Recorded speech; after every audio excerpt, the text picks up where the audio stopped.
1 Corinthians chapter 14, verses 12 to 19. Ganito po ang sinasabi ng banal na kasulatan. Gayon din naman kayo, yamang kayo'y sabik sa kaloob ng espiritual. Pagbutihin ninyo ang paggamit sa mga iyon para sa ikatitibay ng iglesia. Kaya't siyang nagsasalita ng wika ay dapat manalangin para sa kanya sa kapangyarihang makapagpapaliwanag.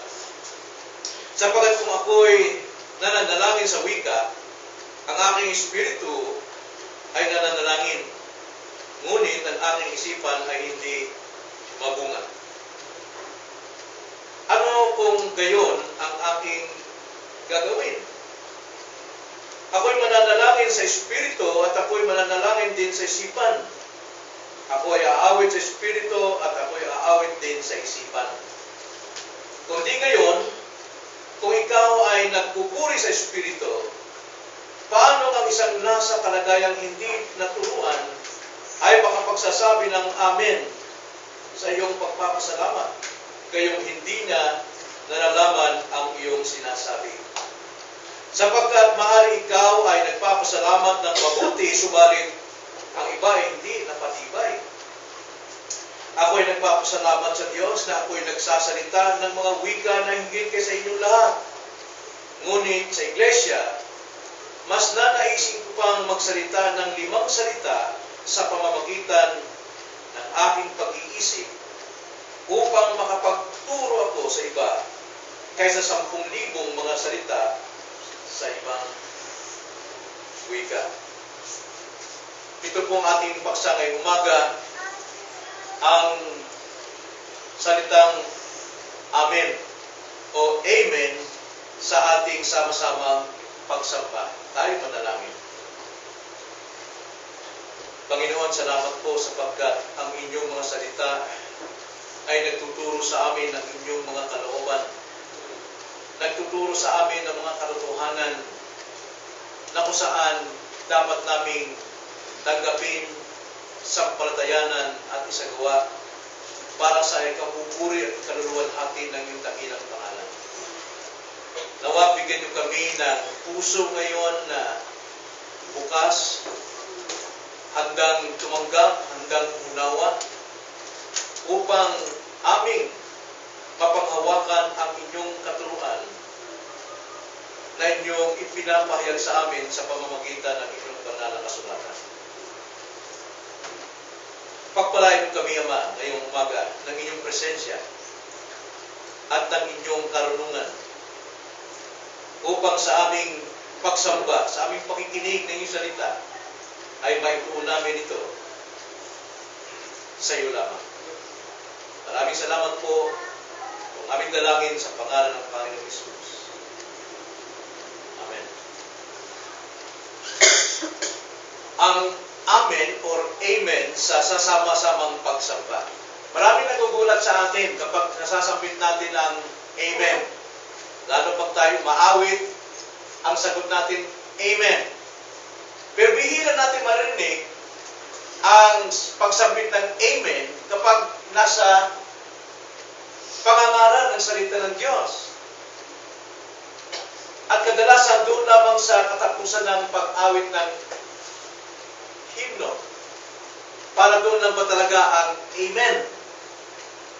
At dapat natin malaman na ang salitang Amen, ito ay sagrado, ito ay banal. Ito ay mga salita na kung saan nagbibigay papuri at luwalhati sa ating Diyos. At marami nagtatanong, bakit tayo nagsasabing Amen? Tayo ba'y Katoliko? Wala tayong pagkakaiba para sa Katoliko. Bakit mayroon tayong Amen? Ang salitang Amen ay hindi nagmula sa Katoliko. Ang salitang Amen ay nasa Biblia. Nasa Biblia. At kadalasan, hindi natin nagagamit yung Amen sapagkat ang pakiwarin natin, tayo ay nasa isang relihiyon. Ngunit ang Amen, ito'y Ebanghelyo. Sapagkat sa banal na kasulatan, ang Amen ay si Hesukristo. napakalagang malaman natin ang tama at maling paggamit ng Amen. May mga iglesia, tulad natin, mga Reformed Baptist, hindi sila gumagamit ng Amen. Wala tayong problema doon. Hindi natin saklaw yun. Pero sa atin, dito, naniniwala tayong dapat may Amen pagdating sa ating pagsamba sapagkat ito ay malinaw na nakasaad sa Biblia at isinasagawa ng lahat ng mga mananampalataya sa Lumang Tipan at sa Bagong Tipan. Now, dito sa Iglesia ng Corinto, punong-puno ng problema rito. At sa kanilang problema, nahayag ang dalawang katotohanan na ito'y dapat nating maunawaan. Unang katotohanan ay yung kanilang kamalian sa paggamit ng spiritual gifts. Sa mga paggamit ng mga kaloob espiritual na ginagamit nila ito sa loob ng iglesia, sa kanilang pagsamba, at hindi ito wala sa ayos kaya magulo ang kanilang pananambahan. At ang nawawala ay ang salitang Amen. Dahil sa kanilang magulong paggamit ng mga kaloob na isasantabi ang mahalaga, ang Amen.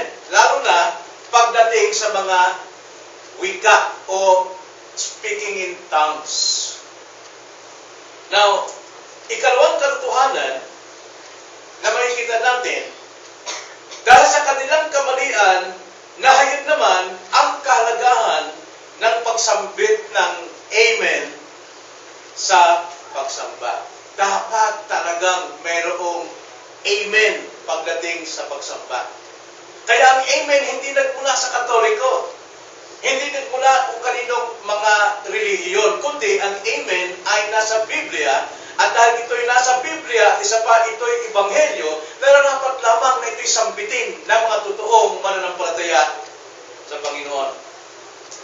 Ang Amen ay isang napakalagang kataga sa pagsamba. Now, paano natin ito masabing mahalaga sa ating pananambahan? Mayroon tayong pag-aaralan ngayong umaga na dalawang punto na napakalaga nating suriin. Una, ang problema sa loob ng iglesia, yung kalagayan ng problema sa iglesia. Ikalawa, ang kahulugan ng Amen. Ano ba ang Amen?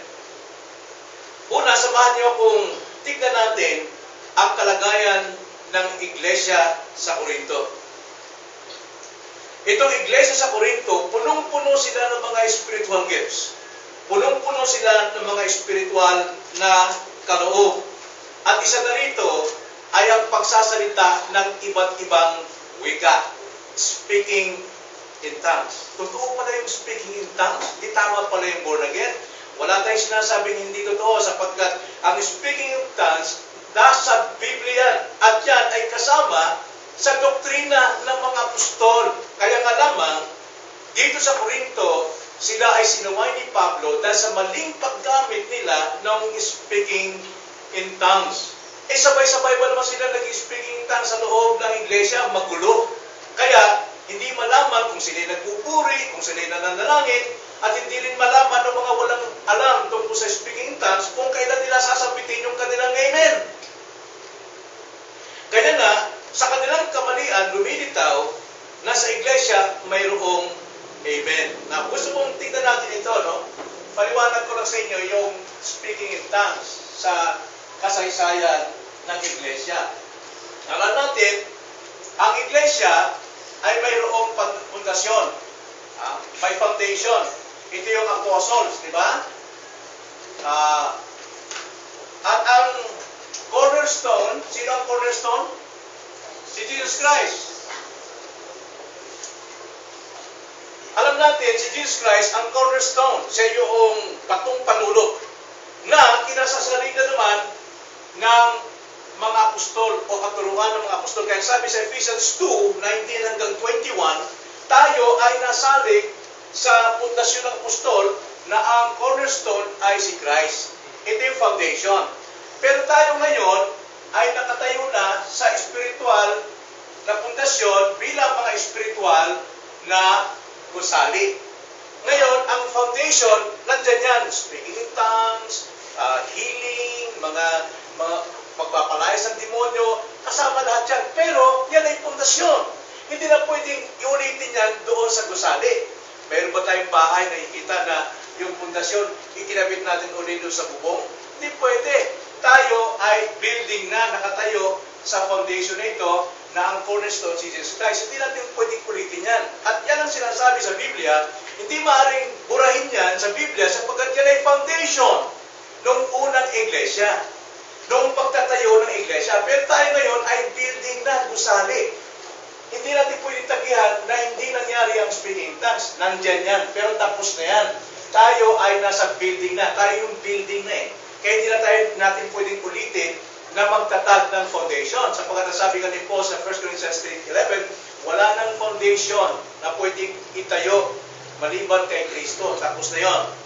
Kaya nga, ang Ephesians, ang speaking in tongues, kasama yan sa foundation, katuruan ng mga apostol sa unang iglesia.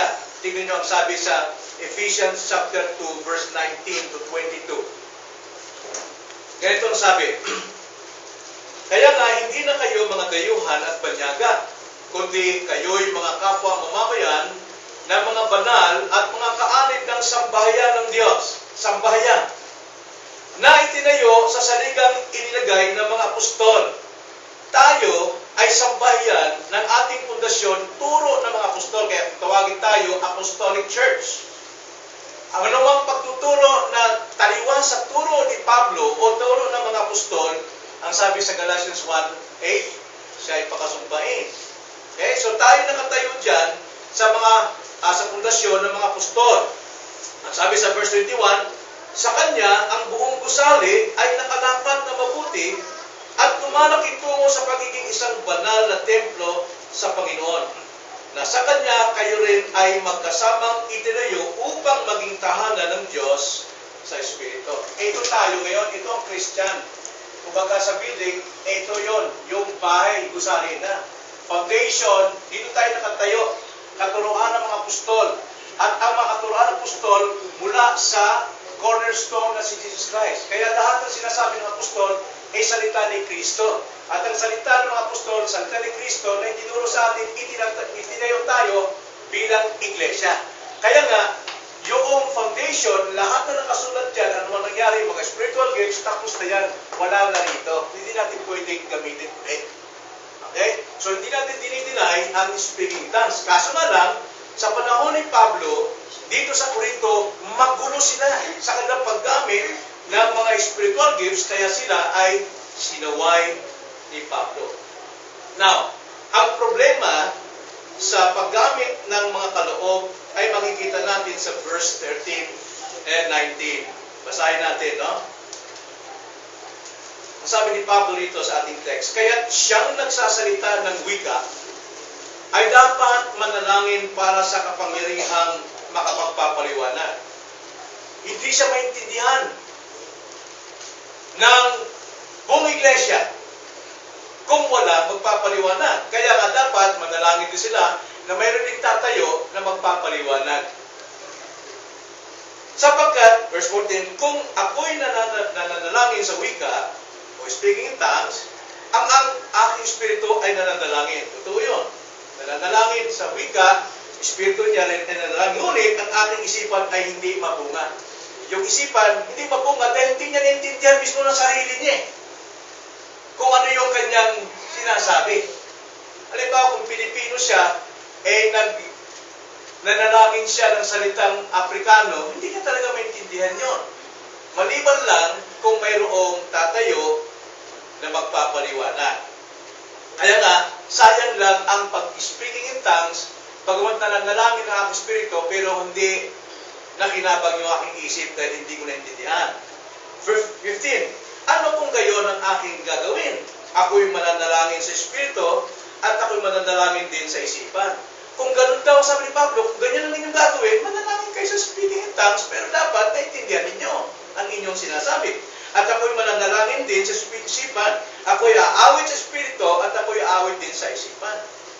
Kung di gayon, kung ikaw ay nagpupuri sa espiritu, paano ang isang nasa kalagayang hindi naturuan ng speaking in tongues ay makapagsasabi ng amen o amen sa iyong pagpapasalamat? So nakita nyo, lumantad na sa pagsamba ng mga unang Kristiyano ay mayroon talagang amen pagkatapos ng panalangin, pagkatapos ng pag-awit, pagkatapos ng preaching, yung mga salita sa preaching, mayroong amen. Pero hindi na masambit dahil hindi na maintindihan kung ano yung sinasabi ng taong nasa spirito. Anong sabi? Gayong hindi niya nalaman ang iyong sinasabi. Verse 17, sapagkat maaring ikaw ay nagpapasalamat ng mabuti, subalit ang iba ay hindi napapatibay.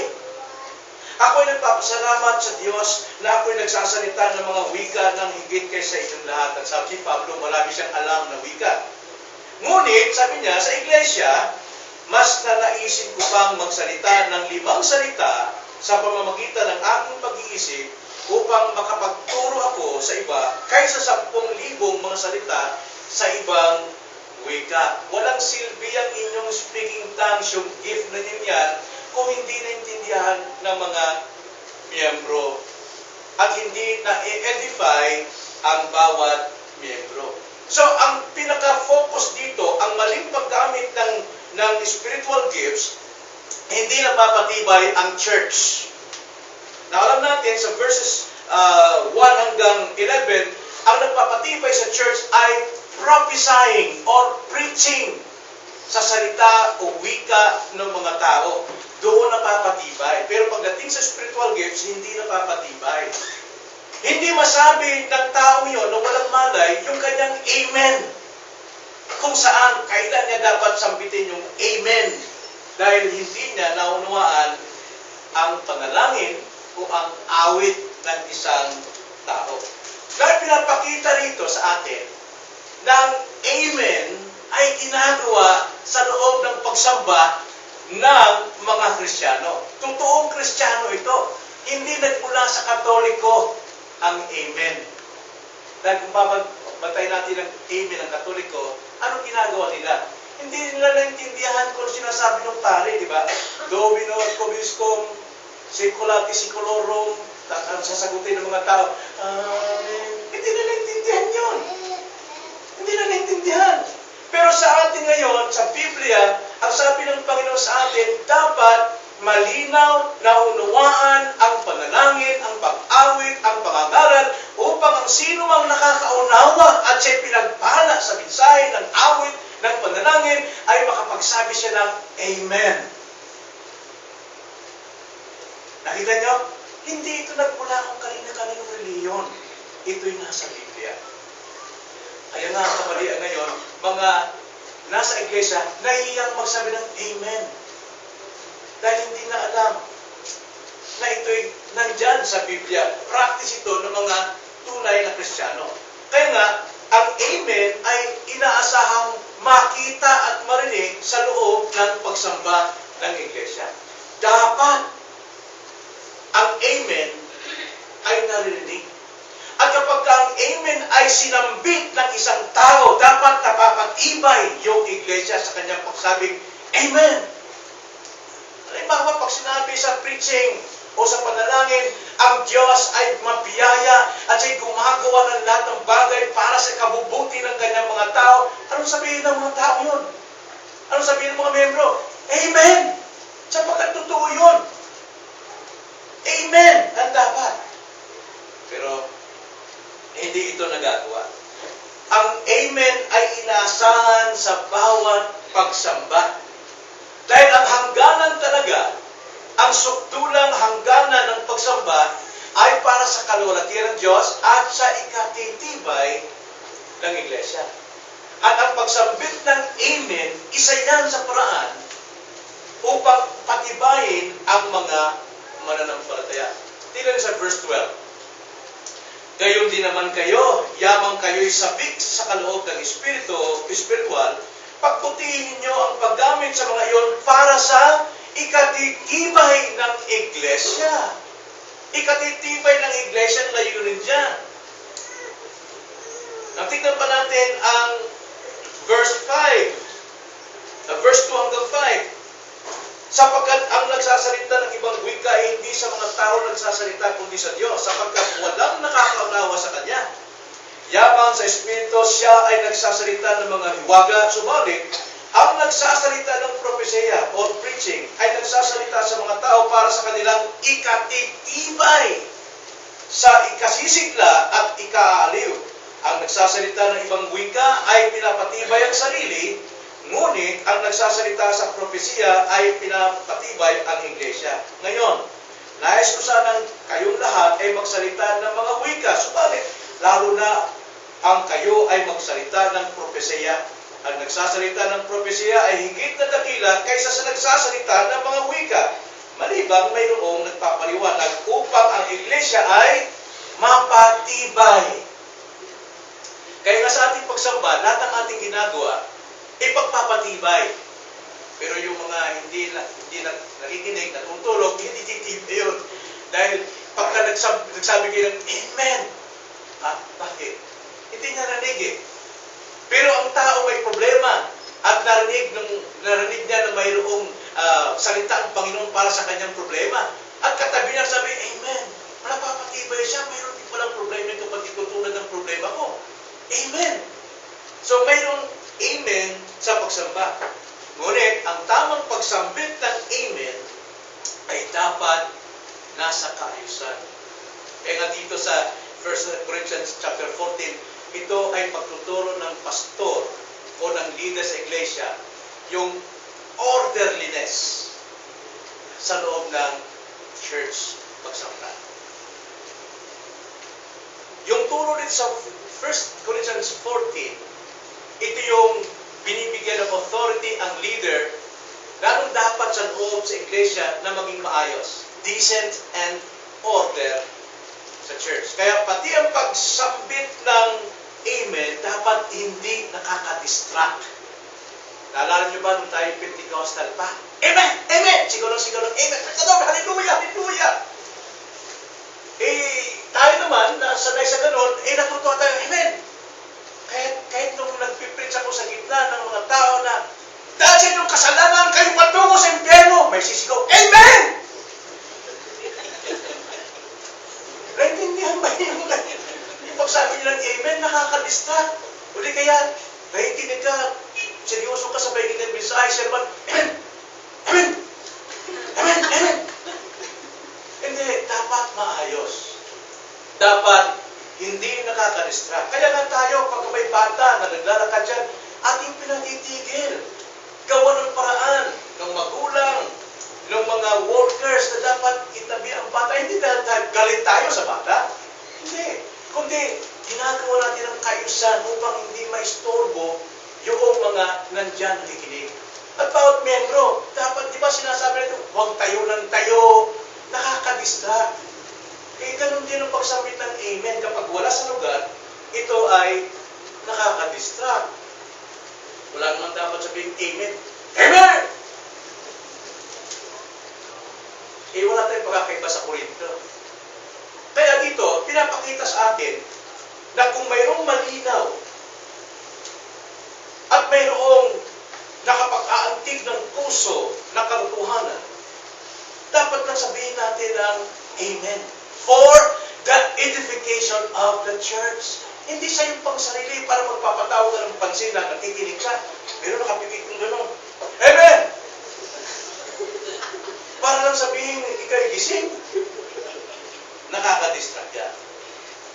So, pinakita rito sa dalawang kamalian, ay sa kamalian ng Korinto, lumantad yung dalawang katotohanan dapat mangyari.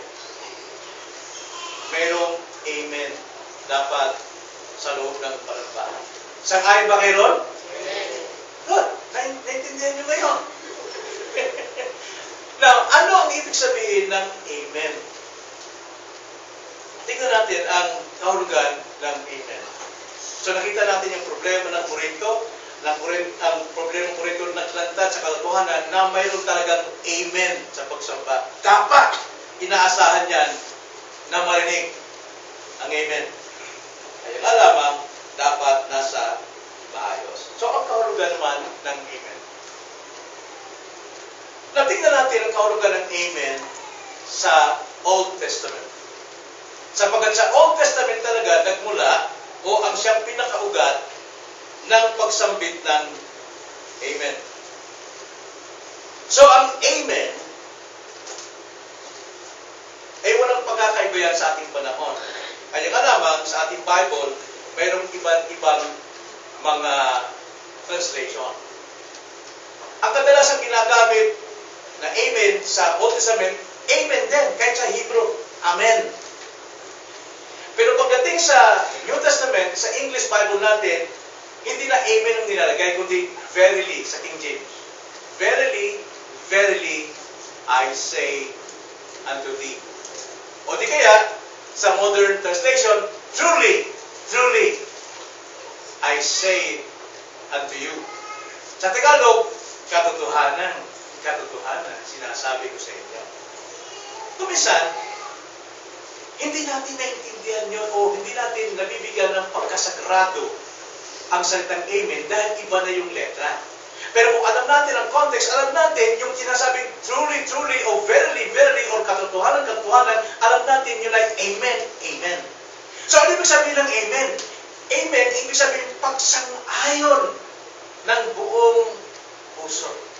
Pagsang-ayon o pagpapatibay ng salita o ng katotohanan o ng mga bagay na ito ay totoo. So, ibig sabihin ng Amen is confirmation. Pagpapatunay. Kaya ka nagsabing Amen dahil napatunayan mong tama. Amen. Tulad sa contract, ang kontrata napapatibay sa pamagitan ng ano? Pirma. Yes, pirma. Yung pag-declare ng ating Independence Day, ito'y sinulat lamang ng isang kamay at pinirmahan ng isang kamay lamang. Ngunit lahat ng naniniwala doon sa independence na ito, pinagtibay din ng kanilang mga pirma. Kaya nga, tayo nagkaroon ng isang kontrata o nag-declare tayo ng independence dahil sinang-ayunan ng maraming tao. Ang amin, Amen, ay gayon din. Kung sa pagpirma, ipagpapatunay sa isang kontrata, sa pagsasalita naman, o sa mga katotohanan naman, o sa pangangaral naman, ay dapat may pirma rin. Anong pirma? Amen. Napakalaga niya. So sa Old Testament, Amen, ibig sabihin ito'y pagsang-ayon. Tingnan nyo ang sa Psalm 72.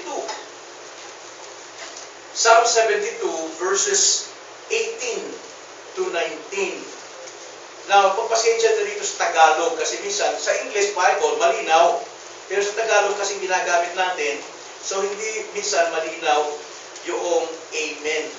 Pero nandyan yan. Kung sa English natin babasahin. 72 ng Psalms 18 to 19, ganito ang sabi. Purihin ng Panginoon ang Diyos ng Israel na siya lamang ang gumagawa ng mga bagay na kahanga-hanga. Doon pa lamang dapat tayo magsabi ng Amen. Right? Dahil katotohanan, pagsang-ayon.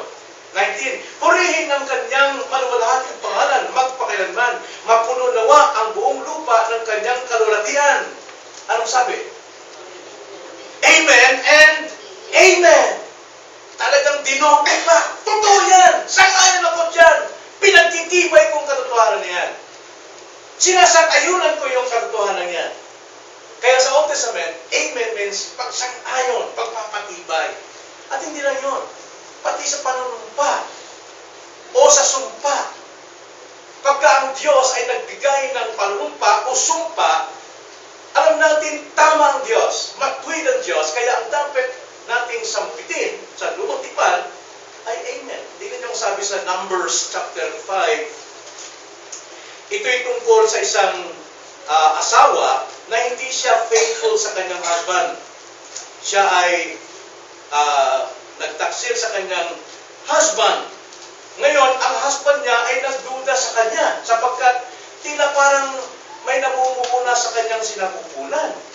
Ngayon, ayon naman ng husband na gamitin niya ang batas sa kanyang sariling kamay, kanya itong dinadala sa mga leaders, sa elders.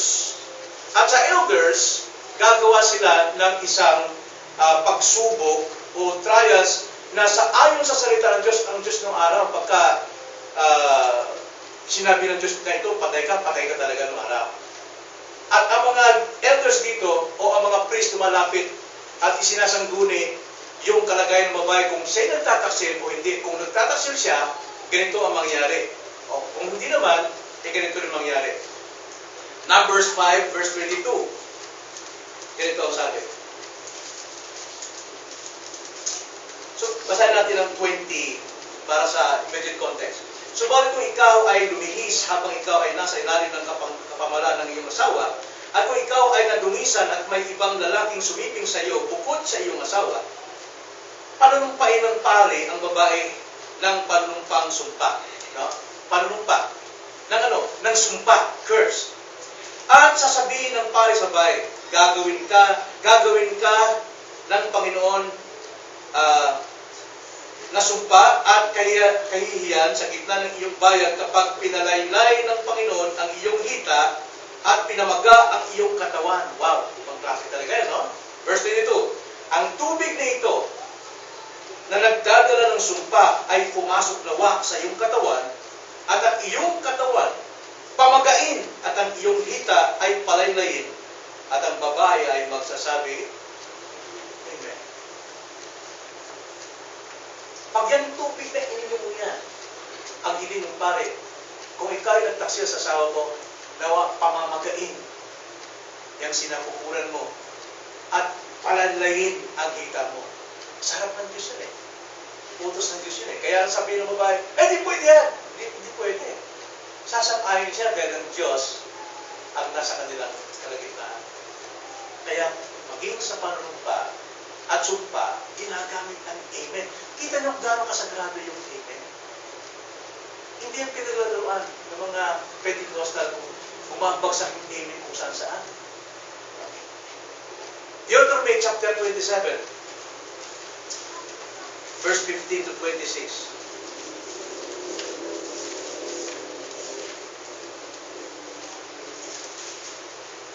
Babasahin ko na ng diretso.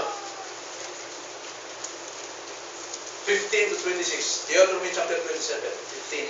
Sumpain ang taong gumagawa ng larawang inukit o inanyuan, isang kalumalduman sa Panginoon na gawa ng mga kamay ng manggagawa, lihim na inilagay sa isang dako at ang buong bayan ay sasagot at magsasabi ng Amen.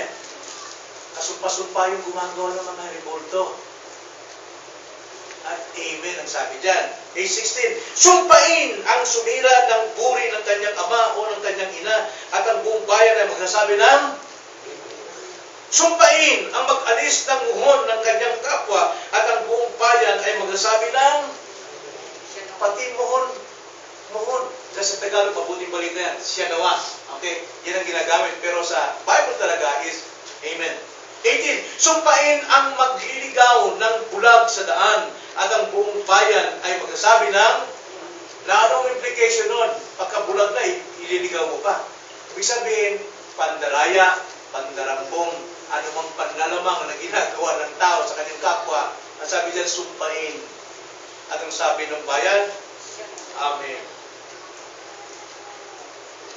Jeremiah 11. Jeremiah 11, verse 5. Ganito ang sabi. Upang aking may sagawa ang aking ipinangako sa iyong mga ninuno, na bibigyan ko sila ng isang lupaing dinadaluyan ng gagas at pulot, gaya sa araw nito. Nang magkakayo'y sumagot ako, Amen. O Panginoon.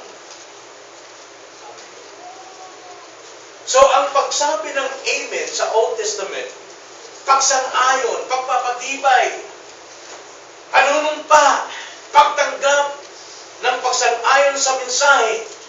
Jeremiah 28.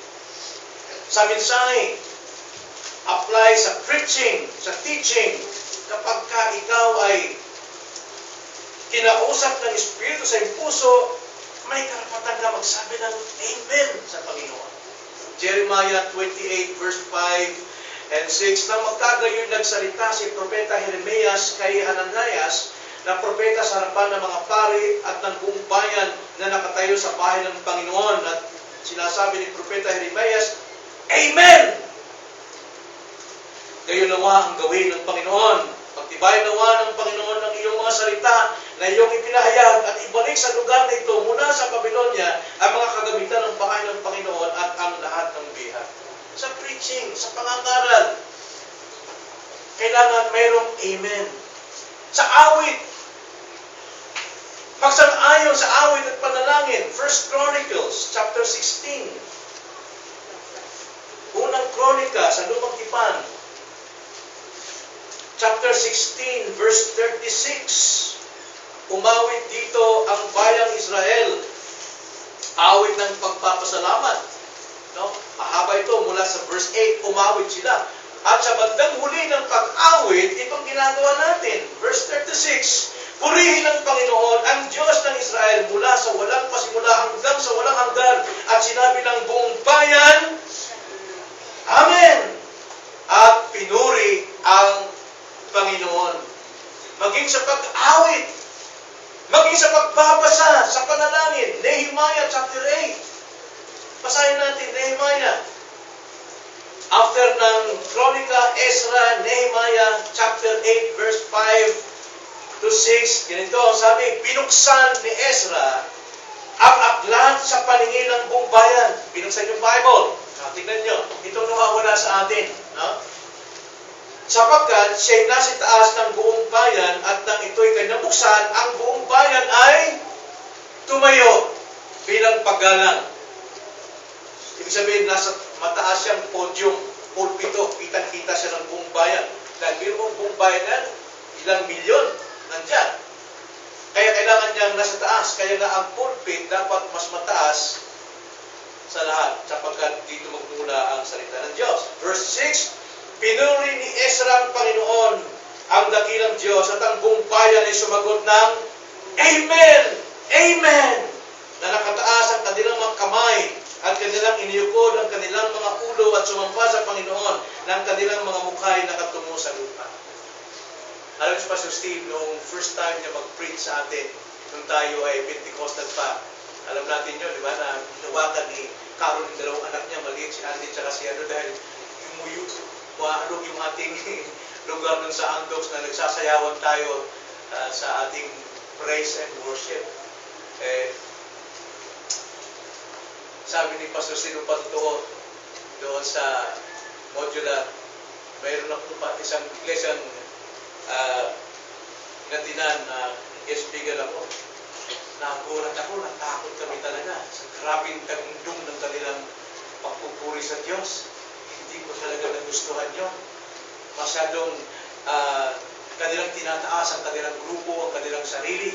Pero isang bagay lang doon ang hinanga ko. Pagbukas ko ng Bible, wala nagsabi sa kanilang tumayo. Pagtayo ang lahat ang mga membro. Kasi ugali natin yun eh. Pagka binuksan ko na yung Bible sa pulpito natin, nagtatayuan ang lahat bilang paggalan. At itong ginagawa ng mga tao ng Diyos, panahon pa ni Ezra. At sabay-sabay sila nagsasabi ng Amen. Psalms 106, verse 48. Verse 48. Purihin ang Panginoon, ang Diyos ng Israel, mula sa walang hanggan, hanggang sa walang hanggan, at sabihin ng buong bayan, Amen. Purihin ang Panginoon. Ito yung awit. Kaya maaaring may dumating sa atin dito, nagugulat sila bakit tayo nagsasabi ng Amen pagkatapos ng ating himno na awit. Sapagkat ito yung ginagawa ng mga tao nandun sa Bagong Tipan. At maging sa Bagong Tipan. Natingnan natin sa Bagong Tipan. Paano ginagamit ang Amen sa New Testament? Mayroon ba ito? Mayroon. Hindi mawawala ito. Dahil iti pagsamba. Sa ilalim ito ng revelative principle. Now, tingnan natin ang Panginoon sa Kristo. Nung ipahayag ni Kristo ang kanyang sarili na siya ay Diyos, hindi nawala sa kanya yung Amen. Pinirmahan niya ito ng Amen. Tingnan niyo ang sabi sa John 8. John 8:58. Ang sabi ni Jesus Christ dito, Verse 57, sinabi sa kanya ng Hudyo, wala ka pang 50 taon at nakita ko na si Abraham. At sinabi sa kanila ni Jesus, truly, amen, katotohanan ang sinasabi ko sa inyo, bago pa man si Abraham ay ako nga. Before Abraham was, I am. Pero bago niya sabihin yon, nauna yung amen. Andun yung emphasis. Amen. Amen. I say unto you, before Abraham was, I am. I am God na pinapakita rito ni Jesus Christ. Siya mismo ang pumirma na siya ay Diyos. At maging sa mga pangako ng Panginoon, tingnan nyo Matthew chapter 21, yes. Matthew 21:21. Sumagot si Jesus at sinabi sa kanila, Amen! Sinasabi ko sa inyo, kung kayo'y may pananampalataya at hindi nag-alinlangan, hindi lamang ninyo magagawa ang nagawa sa puno ng igos, kundi kahit sabihin ninyo sa bundok na ito, maalis ka at mapatapon sa dagat, ito ay mangyayari. Totoo ba ito mangyayari? No, hindi naman yung literal na bundok, pero totoo ito sapagkat pinirmahan ni Christ ng Amen sa una. Kaya po ang Amen, hindi po yan ikinahihiya na panggitin ng mga tao ng Diyos. Paulit-ulit yung sinabi, John 5, 1:5, versikulo 24, ganito ang sabi. Nang makita, katotohanan sinasabi ko sa inyo, ang nakikinig ng aking salita at sumampalataya sa Kanya nagsungo sa akin, ay may buhay na walang hanggan at hindi darating sa kahulan, kundi lumipat na sa buhay mula sa kamatayan. Totoo ba ito? Totoo, sapagkat pinirmahan ni Kristo una, ang sabi niya, Amen! Ang sino sumampalataya sa akin na hindi mapapama, kundi magkakaroon ng buhay na walang hanggan. At sa pagpapatunay ni Christ din sa kanyang aral tungkol sa born again, ilang beses binanggit ni Jesus Christ, unless a man be born again, bago yun, pinirmahan mo niya na ng sa una. Katotohanan, katotohanan. Verily, verily, I say unto thee, unless a man be born again, he cannot enter the kingdom of God. Yung sinabi ni Christ, katotohanan, katotohanan, sinasabi ko sa inyo, malibang ang tao ay maipanganak na muli, hindi siya makakarating ng kalangitan. Amen ang sinabi ni Christ niya. Ang mga apostol, nang ideklara nila na si Kristo ay Diyos, Romans 9:5, ang sabi ng apostol, si Pablo, Amen! Si Kristo ang nag-iisang buhay na Diyos. Amen ang sinasabi. Sa benediction, yung pagpapala, sa alis natin dito, mayroong Amen. Kailangan natin yun. Benediction. At mismo si Kristo, Revelations 3:14, siya yung ebanghelyo. Tingnan niyo ang sabi, sa lumang tipan, si Kristo tinutukoy na Amen. At dito, ipinahayag sa Revelation 3:15 na ang sabi, alam ko ang iyong gagawa, ikaw ay hindi malamig o mainit man. 3:15 ba? 3:14 pala. At sa anghel ng iglesia na Laodicea ay isulat mo, ang mga bagay na ito sinasabi ng Amen. Na ang context dito, chapter 2 pa lamang, si Kristo nagsasalita kay John. At sinabi niya, ito'y salita ng Amen. Saksing tapat at totoo ng pasimula ng pagpapala ng Diyos.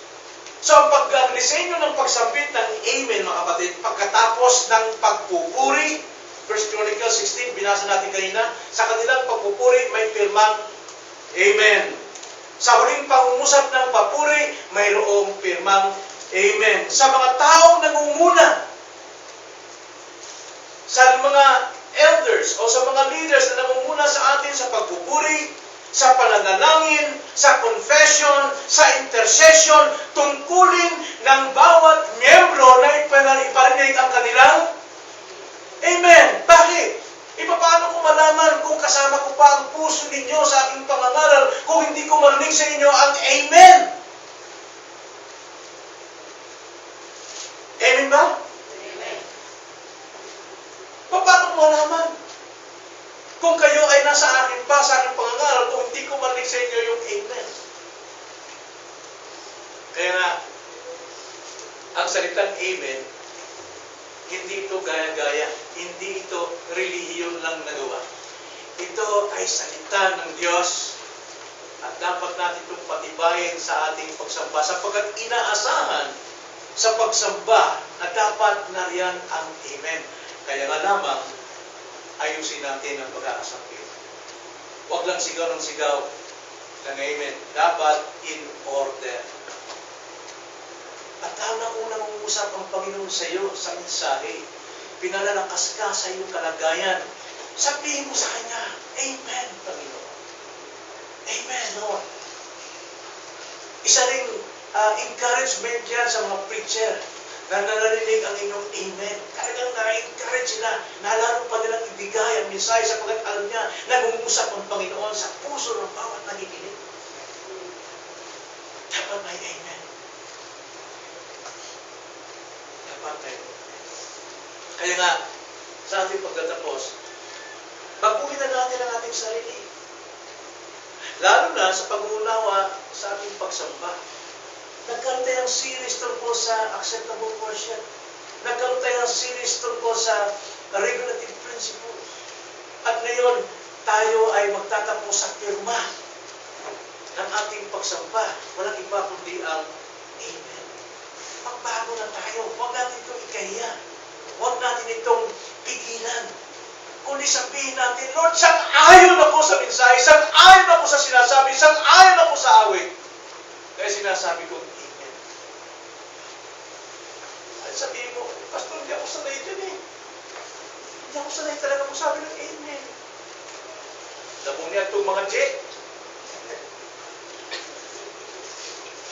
Dubinong pugis ko, skulatis kolorom, ang lakas mo mag-Amen. Ngayon, ikaw ay isang totoong tao ng Diyos. Hindi mo masabi. Inahiya ako, Pastor, hindi ko kasi nakasanayan yan, hindi ko ugali yan. Pero sabihin ko sa iyo, anong ginawa mo noong ikaw ay lasenggo? Anong ginawa mo noong ikaw ay chismosa? Sinanay mo ang sarili mo maging lasenggo. Sinanay mo ang sarili mo maging chismoso. Pero ikaw ay pinanak na muli ng Diyos. Yung iyong pagiging masama, yung iyong mga bisyo, sinanay mo rin alisin ang pagkalasinggo. Sinanay mo rin baguhin, alisin ang pagkachismoso. At kayo naman, ikaw ay Kristiyano, sanayin mo magsambit ng Amen.